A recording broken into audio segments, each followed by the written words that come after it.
Hello my dear students, ಹೇಗಿದ್ದೀರಾ ಎಲ್ಲರೂ? Welcome to Pallavi Tutorials. ಮಕ್ಕಳೇ, ಈ ಒಂದು ವಿಡಿಯೋದಲ್ಲಿ ಫಸ್ಟ್ PUC ಎಕನಾಮಿಕ್ಸಿಗೆ ಸಂಬಂಧಪಟ್ಟ ಹಾಗೆ ಚಾಪ್ಟರ್ 3 ಆರ್ಗನೈಸೇಷನ್ ಆಫ್ ಡೇಟಾ ಏನಿದೆ, ಈ ಚಾಪ್ಟರ್ನ ಎಲ್ಲ important questions with answers already ನಿಮಗೆ ಗೊತ್ತಿದೆ. ಫಸ್ಟ್ ಆ್ಯಂಡ್ ಸೆಕೆಂಡ್ ಚಾಪ್ಟರ್ನ ನಾನು ಅಪ್ಲೋಡ್ ಮಾಡಿದ್ದೀನಿ.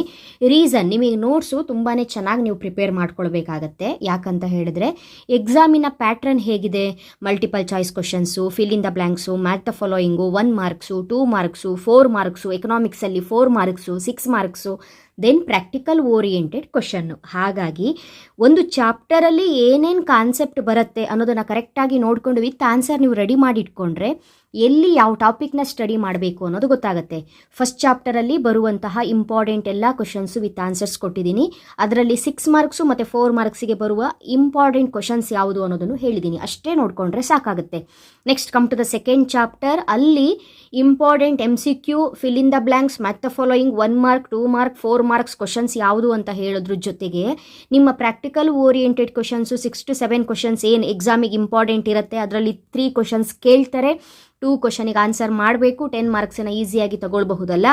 ಆ ಒಂದು ಪಾರ್ಟಲ್ಲಿ ಕೇಳುವಂತಹ ಪ್ರಾಕ್ಟಿಕಲ್ ಓರಿಯೆಂಟೆಡ್ ಕ್ವಶನ್ ಸ್ಟಾರ್ಟ್ ಆಗೋದೇ ಸೆಕೆಂಡ್ ಚಾಪ್ಟರಿಂದ. ಓಕೆ, ಸೊ ಸೆಕೆಂಡ್ ಚಾಪ್ಟರಲ್ಲಿ ಒಂದು ಪ್ರಾಕ್ಟಿಕಲ್ ಓರಿಯೆಂಟೆಡ್ ಕ್ವಶನ್ ಇದೆ. ನೀವು ಆ ವಿಡಿಯೋನ ನೋಡಿದ್ರೆ ಆ ಚಾಪ್ಟರಿನ ಕಂಪ್ಲೀಟ್ ನೋಟ್ಸು ಸಿಗುತ್ತೆ.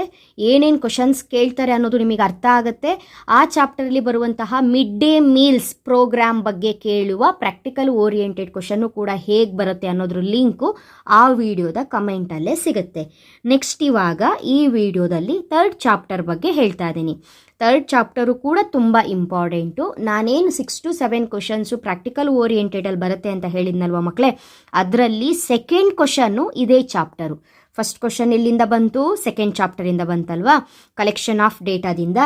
Third chapter organisation of data ಏನಿದೆ, ಈ ಚಾಪ್ಟರಲ್ಲಿ ಬರುವಂಥದ್ದು ಒಂದು ಪ್ರಾಕ್ಟಿಕಲ್ ಓರಿಯೆಂಟೆಡ್ ಕ್ವಶನ್ ಇದೆ. ಹಾಗಾಗಿ ಆ ಪ್ರಾಕ್ಟಿಕಲ್ ಓರಿಯೆಂಟೆಡ್ ಕ್ವಶನ್ನ ನೋಡ್ಕೊಳ್ಳೋದಕ್ಕಿಂತ ಮುಂಚೆ ಈ ಚಾಪ್ಟರಲ್ಲಿ ಬರುವಂತಹ MCQ, fill in the blanks, match the following ಇದ್ದರೆ 1 ಮಾರ್ಕ್, 2 ಮಾರ್ಕ್ ಯಾವ ಕ್ವಶನ್ಸ್ ಅಂತ ನೋಡ್ತಾ ಹೋಗೋಣ ಅಲ್ವಾ. First choose the correct answer. MCQ questions. The class mid point is equal to 4 option ಕೊಡ್ತಾರೆ. Answer very important topic. ಇದರಲ್ಲಿ ಇರೋದೇ ಒಂದಿಷ್ಟು ಕ್ವಶನ್ಸಲ್ಲಿ ಇವೆಲ್ಲ ರಿಪೀಟ್ ಕ್ವಶನ್ಸ್ ಇದೆ. The average of the upper and lower class limit. Answer. Second one, the frequency distribution of 2 variables is known as. Answer bivariate classification. Next third one, statistical calculation in classified data are based on. Answer, the class midpoints. The class midpoints. Next, fourth one, under exclusive method 4 option ಕೊಟ್ಟಿದ್ದಾರೆ. Answer, the upper class limit of a class is included in the class interval. Option b answer. Next, range is the ಅಂತ ಕೇಳಿದ್ದಾರೆ. 4 option ಇದೆ. Range is the answer difference between the largest and the smallest values of a variable. ಇಷ್ಟೇ, ಮುಗೀತು. MCQ questions ಮುಗೀತು. Next ಈ ಚಾಪ್ಟರಲ್ಲಿ ಬರುವಂತಹ fill in the blanks questions. The data classified according to geographical areas are called dash. According to geographical area ಅಂತ ಬಂದರೆ spatial classification ಅಂತ ಕರಿತೀವಿ. ಡ್ಯಾಶಲ್ answer spatial classification. Second one, the classification of data according to characteristics and attributes is called dash. Qualitative classification. Third one, the two ends, ENDS end ಕೊನೆ, the two ends of a class are called dash class limits. Next, dash is the average of upper and lower limit of a class. Answer, class midpoint. ಅಥವಾ ಅವ್ರ ಆಪ್ಷನಲ್ಲಿ class mark ಅಂತ ಕೊಟ್ಟಿದ್ರೆ ಅದೇ. ಯಾಕಂದರೆ fill in the ಬ್ಲ್ಯಾಂಕ್ಸಲ್ಲಿ ಬ್ರಾಕೆಟಲ್ಲಿ answers ಕೊಟ್ಟಿರ್ತಾರೆ. Right ಆನ್ಸರ್ನ select ಮಾಡಿ ಬರಿಬೇಕು, ಗೊತ್ತಿದೆ ನಿಮಗೆ. In dash method of classification upper limit of A class is included ಅಂತ ಕೇಳಿದ್ದಾರೆ. Answer inclusive. Last one, frequency distribution of discrete variable is called dash. Frequency array. Next ಈ ಚಾಪ್ಟ್ರಲ್ಲಿ ಮ್ಯಾಕ್ the following questions ಯಾವುದು rice ಆಗಲ್ಲ. ನೀವು MCQ fill in the blanks ನೋಡಿಕೊಂಡು direct 1 ಮಾರ್ಕಿನ ಕ್ವಶನ್ಸಿಗೆ ನೀವು ready ಆಗಬೇಕಾಗತ್ತೆ ಈ ಚಾಪ್ಟರಲ್ಲಿ. First one, what is raw data? Very important. Unclassified or disorganised data are called raw data. What is quantitative classification of data? The classification of data according to some characteristics that can be measured objectively, such as height, weight, production, etc. This is called quantitative classification of data. Same, what do you mean by qualitative classification of data anta kelidre? The classification of data on the basis of their qualitative or attributes that cannot be expressed quantitatively, such as nationality, intelligence, etc. Next one, give the meaning of class limits. The class interval specified by 2 limits, which is called class limits. Next, what is univariate frequency distribution? The frequency distribution of single variable. Single variable ಇದ್ರೆ ಯೂನಿವೇರಿಯೇಟ್ frequency ಅಂತ ಕರಿತೀವಿ. ಓಕೆನಾ? Next, give the meaning of time series data. The data grouped on the basis of time. The data grouped on the basis of time are called time series data. Next one, what is spatial classification of data? The data classified in accordance of geographical location is called spatial classification. Next, ಈ chapter ಅಲ್ಲಿ ಬರುವಂತಹ 2 ಮಾರ್ಕ್ಸಿನ very important questions ಇರೋದೇ 5 questions. 5 question ಅಲ್ಲಿ 1 question guarantee ಎಕ್ಸಾಮಿಗೆ ಇದ್ದೇ ಇರುತ್ತೆ. First one, mention the types of variable. Continuous variable, discrete variable 2. ಓಕೆನಾ? Second one, mention the types of classification of data. ಇದಂತೂ very important. 4 types ಇದೆ, 4 types ಇದೆ. 2 types ಬರೆದ್ರೆ ಸಾಕು 2 ಮಾರ್ಕ್ಸಿಗೆ ಕೇಳಿದಾಗ.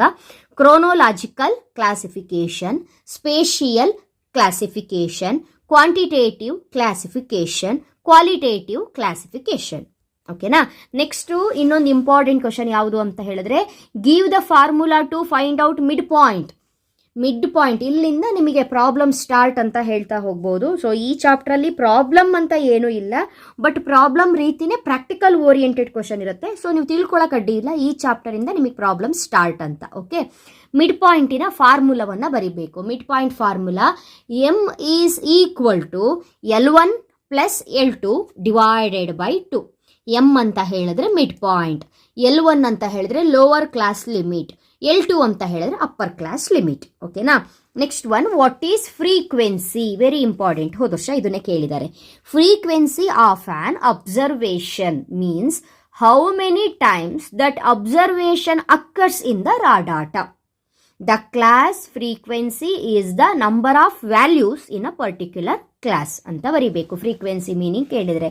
ನೆಕ್ಸ್ಟು 2 ಮಾರ್ಕ್ಸಿನ last important question, differentiate between inclusive and exclusive method of classification. Inclusive method ಅಂತ ಹೇಳಿದ್ರೆ ಏನು, ಎಕ್ಸ್ಕ್ಲೂಸಿವ್ ಮೆಥಡ್ ಅಂತ ಹೇಳಿದ್ರೆ ಏನು ಅಂತ ಬರಿಬೇಕು. ಕರೆಕ್ಟಾಗಿ ಬರ್ಕೊಳ್ಳಿ ಮಕ್ಕಳೇ. ಇನ್ಕ್ಲೂಸಿವ್ ಮೆಥಡ್ ಅಂತ ಹೇಳಿದ್ರೆ, this method does not exclude the upper class limit in a class interval. Exclusive method ಅಂತ ಹೇಳಿದ್ರೆ, exclusive method the upper class limit is excluded but the lower limit of A class is included in the class interval. Next, inclusive method in generally used in the classification of discrete variables. Exclusive method must be used in the classification of continuous variable. And ಈ ಚಾಪ್ಟರಲ್ಲಿ already ನಾ ಹೇಳಿದಾಗಲೇ practical oriented topic ತುಂಬಾ important ಆಗಿರೋದ್ರಿಂದ ಅದ್ರ ಮೇಲೆ concentration ಜಾಸ್ತಿ marks ಅಂತ ಬಂದಾಗ ಅದ್ರ ಮೇಲೆ ಕಾನ್ಸಂಟ್ರೇಷನ್ ಜಾಸ್ತಿ ಇರುತ್ತೆ. ಅದು ಬಿಟ್ಟು, ಅದು 5 ಮಾರ್ಕ್ಸ್ ಸಿಗಲ್ವಾ, ಅದು ಬಿಟ್ಟು ಈ ಚಾಪ್ಟ್ರಲ್ಲಿ 1 and 2 ಮಾರ್ಕ್ಸ್ ಅಂತೂ ಯಾವುದು ಬರುತ್ತೆ ಅಂತ ನಿಮಗೆ ಗೊತ್ತಾಗೋಯ್ತು. ಅದನ್ನು ಬಿಟ್ಟು ಈ ಚಾಪ್ಟ್ರಲ್ಲಿ 4 ಮಾರ್ಕ್ಸಿಗೆ ರೈಸ್ ಆಗುವಂತಹ ಕ್ವಶನ್ಸ್ ಯಾವುದ್ಯಾವುದಿದೆ, ಯಾವ್ದು ನಾವು ನೋಡ್ಕೊಳ್ಬೇಕು ಅನ್ನುವಂತಹ ಡೌಟ್ ನಿಮ್ಮಲ್ಲಿದ್ದರೆ ಈ 3 ಕ್ವಶನ್ಸನ್ನು ನೋಡ್ಕೊಳ್ಳಿ ಸಾಕು. 4 ಮಾರ್ಕ್ಸಿನ questions. Write a note on classification of data ಅಂತ ಹೇಳಿದ್ರೆ, ಕ್ಲಾಸಿಫಿಕೇಶನ್ ಆಫ್ ಡೇಟಾ ಅಂತ ಹೇಳಿದ್ರೆ ಏನು, ಅದರಲ್ಲಿ 4 ಟೈಪ್ ಬರುತ್ತಲ್ಲ ಅದನ್ನು ಎಕ್ಸ್ಪ್ಲೈನ್ ಮಾಡೋದು. 2 ಮಾರ್ಕ್ಸಲ್ಲಿ ಓದ್ಕೊಂಡ್ರಲ್ಲ 4 ಟೈಪ್ಸ್ ಬಂತಲ್ಲ, chronological classification, spatial classification, quantitative classification, qualitative classification ಅಂತ ಏನು ಓದಿದ್ರಲ್ಲ ಅದನ್ನೇ ಎಕ್ಸ್ಪ್ಲೈನ್ ಮಾಡಿದ್ರೆ ಆಯಿತು. Next differentiate between continuous and discrete variables, ಎರಡರದ್ದು ಡಿಫ್ರೆನ್ಸನ್ನು ನೋಡ್ಕೊಳ್ಬೇಕು. ಅದಿಲ್ಲ ಅಂತ ಹೇಳಿದ್ರೆ explain briefly loss of information in classified data, ಈ ಒಂದು ಟಾಪಿಕ್ನ ನೋಡ್ಕೊಳ್ಬೇಕು. ಸೊ ಆಲ್ರೆಡಿ ನಾನು ಫಸ್ಟ್ ಚಾಪ್ಟರು ಸೆಕೆಂಡ್ ಚಾಪ್ಟರ್ ಹೇಳಿರೋ ರೀತಿಯೇ ಈ ಚಾಪ್ಟರ್ಲ್ಲೂ ಹೇಳ್ತಾ ಇರುವಂಥದ್ದು. 4 ಮಾರ್ಕ್ಸಿನ ಕ್ವಶನ್ಸಿಗೆ ನಾನು ಆನ್ಸರ್ನ ಕೊಡ್ತಾ ಇಲ್ಲ, ಬಟ್ ನಿಮ್ಮ ಹತ್ರ ಆನ್ಸರ್ ಇದೆ ಅಂತ ಅನ್ಕೊಂಡಿದ್ದೀನಿ. 4 ಮಾರ್ಕ್ಸಿನ ಕ್ವಶನ್ಸು ಸಿಕ್ಕಾಪಟ್ಟೆ ಚಾಪ್ಟರಲ್ಲಿ ರೈಸ್ ಆಗಿರುತ್ತೆ. ನೀವು ಈ 3 ಕ್ವಶನ್ಸ್ನ ನೋಡಿಕೊಂಡ್ರೆ ಸಾಕಾಗತ್ತೆ ಮಕ್ಕಳೇ, ಓಕೆನಾ. ನೆಕ್ಸ್ಟ್ ವಿಡಿಯೋದಲ್ಲಿ ಚಾಪ್ಟರ್ 4 ಪ್ರೆಸೆಂಟೇಷನ್ ಆಫ್ ಡೇಟಾ ಏನಿದೆ, ಈ ಚಾಪ್ಟರಲ್ಲಿ ಬರುವಂತಹ ಎಲ್ಲ ಇಂಪಾರ್ಟೆಂಟ್ ಕ್ವಶನ್ಸು ವಿತ್ ಆನ್ಸರ್ಸ್ನ ಅಪ್ಲೋಡ್ ಮಾಡ್ತೀನಿ. ಆ ವಿಡಿಯೋ ಬಂದ ತಕ್ಷಣ ನೋಟಿಫಿಕೇಶನ್ ಬರಬೇಕು ಅಂದರೆ ಜಸ್ಟ್ ಸಿಂಪಲ್ ನಮ್ಮ ಚಾನಲ್ ಪಲ್ಲವಿ ಟ್ಯುಟೋರಿಯಲ್ಸ್ನ ಸಬ್ಸ್ಕ್ರೈಬ್ ಮಾಡಿಕೊಂಡು ಆಲ್ ಬಟನ್ನ ಕ್ಲಿಕ್ ಮಾಡ್ಕೊಳ್ಳಿ. ವಿಡಿಯೋ ಬಂದ ತಕ್ಷಣ ನೋಟಿಫಿಕೇಶನ್ ಬರುತ್ತೆ. ಸೊ ಪ್ರೆಸೆಂಟೇಷನ್ ಆಫ್ ಡೇಟಾ ಏನಿದೆ ಈ ಚಾಪ್ಟರಿಂದ ನಿಮಗೆ ಪ್ರಾಬ್ಲಮ್ಸು ಸ್ಟಾರ್ಟ್ ಆಗುತ್ತೆ. ಪ್ರತಿಯೊಂದು ಟಾಪಿಕ್ಕು ಕೂಡ ನಾನು ಸಪ್ರೇಟಾಗಿ ಅಪ್ಲೋಡ್ ಮಾಡಿಬಿಟ್ಟಿದ್ದೀನಿ ಆಲ್ರೆಡಿ, ಯಾವ ರೀತಿಯಾಗಿ ಪ್ರಾಬ್ಲಮ್ಸ್ನ ಮಾಡಬೇಕು ಅಂತ. ಈ ಚಾಪ್ಟ್ರಲ್ಲಿ ಏನೇನು ಕಾನ್ಸೆಪ್ಟ್ಗಳು ಬರುತ್ತೆ, ಏನೇನು ಇಂಪಾರ್ಟೆಂಟ್ ಟಾಪಿಕ್ ಅನ್ನೋದು ನೆಕ್ಸ್ಟ್ ವಿಡಿಯೋದಲ್ಲಿ ಹೇಳ್ತಾ ಇನ್ಫಾರ್ಮೇಷನ್ ಕೊಡ್ತೀನಿ. ಆ ಚಾಪ್ಟ್ರಲ್ಲಿ ಬರುವಂತಹ ಥಿಯರಿ ಟಾಪಿಕ್ಸ್ನು ಕೂಡ ಕೊಡ್ತಾ ಹೋಗ್ತೀನಿ. ಬಟ್ ಆ ಚಾಪ್ಟ್ರಲ್ಲಿ ಥಿಯರಿಗಿಂತ ಪ್ರಾಬ್ಲಮ್ಮೇ ತುಂಬ ಇಂಪಾರ್ಟೆಂಟ್ ಇರುತ್ತೆ. ಹಾಗಾಗಿ ಯಾವ್ಯಾವ ಕಾನ್ಸೆಪ್ಟ್ ಮೇಲೆ ಪ್ರಾಬ್ಲಮ್ ಕೇಳ್ತಾರೆ ಅಂತ ಹೇಳ್ಕೊಂಡು ಪ್ರತಿಯೊಂದು ಕಾನ್ಸೆಪ್ಟಿಗೂ ಅಂದರೆ ಒಂದೊಂದು ಲೆಕ್ಕಕ್ಕೂ ಒಂದೊಂದು ವಿಡಿಯೋನ ನಾನೇನು ಅಪ್ಲೋಡ್ ಮಾಡಿದ್ದೀನಿ, ಅದರ ಎಲ್ಲ ಲಿಂಕನ್ನು ನಿಮಗೆ ಕೊಟ್ಟರೆ ಪ್ರತಿಯೊಂದು ಕಾನ್ಸೆಪ್ಟನ್ನು ಕರೆಕ್ಟಾಗಿ ನೋಡ್ಕೊಳ್ತೀರಿ. ಫಸ್ಟ್ ನಿಮಗೆ ಗೊತ್ತಾಗಬೇಕು ನಾವು ಇರುವಂಥ ಚಾಪ್ಟ್ರಲ್ಲಿ ಏನೇನು ಕಾನ್ಸೆಪ್ಟ್ ಬರುತ್ತೆ ಅನ್ನೋ ನಿಮಗೆ ಎಕ್ಸಾಕ್ಟಾಗಿ ಫಸ್ಟ್ ನೀವು ತಿಳ್ಕೊಂಡಿರಬೇಕು. ಯಾವುದೋ ಚಾಪ್ಟ್ರಲ್ಲಿ ಏನೇನೋ ನೋಡೋದಲ್ಲ. ಸೊ ಅಲ್ಲಿಗೆ ಇವಾಗ ಆಗಿರುವಂತಹ 3 ಚಾಪ್ಟರ್ ನೋಟ್ಸ್ ನಾನೇನು ಕೊಟ್ಟಿದ್ದೀನಿ, ಈ 3 ಚಾಪ್ಟ್ರಲ್ಲಿ ಸೆಕೆಂಡ್ ಚಾಪ್ಟರು ಥರ್ಡ್ ಚಾಪ್ಟರಿಂದ ಏನು ಬರುತ್ತೆ, ಪ್ರಾಕ್ಟಿಕಲ್ ಓರಿಯೆಂಟೆಡ್ ಕ್ವಶನ್ ಬರುತ್ತೆ ಅಂತ ಹೇಳಿದ್ದೀನಿ ಅಲ್ವಾ. ಈಗ ಥರ್ಡ್ ಚಾಪ್ಟ್ರಲ್ಲಿ ಪ್ರಾಕ್ಟಿಕಲ್ ಓರಿಯೆಂಟೆಡ್ ಕ್ವಶನ್ನು ಇದೇ ಆಗಿರುತ್ತೆ. ಸೊ ಈ ಒಂದು ಟಾಪಿಕ್ನ ನಾನು ಸಪ್ರೇಟಾಗಿ, ಯಾಕಂದರೆ ಇದೆಲ್ಲ ಕಾನ್ಸೆಪ್ಟು 5 ಮಾರ್ಕ್ಸಿಗೆ ಗ್ಯಾರಂಟಿ ಆಗಿರೋದ್ರಿಂದ ವೆರಿ ಇಂಪಾರ್ಟೆಂಟ್ ಇದು. ಈ ಥರ ಟಾಪಿಕ್ನೆಲ್ಲ ನಾನು ಸಪ್ರೇಟಾಗಿ ಒಂದೊಂದು ವೀಡಿಯೋ ಮಾಡಿರ್ತೀನಿ. ಪ್ರಾಕ್ಟಿಕಲ್ ಓರಿಯೆಂಟೆಡ್ ಕ್ವಶನ್ ಲಿಸ್ಟೇ ಇರುತ್ತೆ. ಹಾಗಾಗಿ ಆ ವಿಡಿಯೋದ ಲಿಂಕು ಈ ವಿಡಿಯೋದ ಕಮೆಂಟಲ್ಲಿ ಪಿನ್ ಮಾಡಿರ್ತೀನಿ. ಸಪ್ರೇಟಾಗಿ ಪ್ರಾಕ್ಟಿಕಲ್ ಓರಿಯೆಂಟೆಡ್ ನೋಡ್ಕೊಳ್ಳೇಬೇಕು. ಯಾವ ರೀತಿ ಲೆಕ್ಕ ಮಾಡೋದು ಅಂತ ನೋಡ್ಕೊಳ್ಳಿ, ತುಂಬಾ ಈಸಿ ಇರುತ್ತೆ. ಇದು ಪ್ರಾಕ್ಟಿಕಲ್ ಓರಿಯೆಂಟೆಡ್ ಕ್ವಶನ್, ಓಕೆ ಅಲ್ಲ. ನೆಕ್ಸ್ಟು ಈ ಚಾಪ್ಟ್ರಲ್ಲಿ ಏನಾದರೂ 6 ಮಾರ್ಕ್ಸಿಗೆ ಕ್ವಶನ್ ರೈಸ್ ಆಗಬೇಕು ಅನ್ನೋದಿದ್ರೆ ಅಥವಾ ಕೊಡ್ತಾರೆ ಅನ್ನೋದಿದ್ರು ಕೂಡ ಈ ಪ್ರಾಬ್ಲಮ್ನೇ ಕೊಡ್ತಾರೆ. ಸೊ ಪ್ರಾಕ್ಟಿಕಲ್ ಓರಿಯೆಂಟೆಡ್ ಆಗಿರ್ಬೋದು, 6 ಮಾರ್ಕ್ಸಿಗೆ ಆಗಿರ್ಬೋದು, ಇದು ಒಂದು ಪ್ರಾಬ್ಲಮ್ನ ಈ ಚಾಪ್ಟ್ರಲ್ಲಿ ನೋಡಿಕೊಂಡ್ರೆ ಸಾಕು. ಓಕೆ, ಹಾಗಾದರೆ ನೆಕ್ಸ್ಟ್ ವಿಡಿಯೋದಲ್ಲಿ ಮತ್ತೆ ಸಿಗ್ತೀನಿ. ಅಲ್ಲಿವರೆಗೂ ಚೆನ್ನಾಗಿ ಓದ್ಕೊಳ್ಳಿ ಮಕ್ಕಳೇ. Thank you, all the best.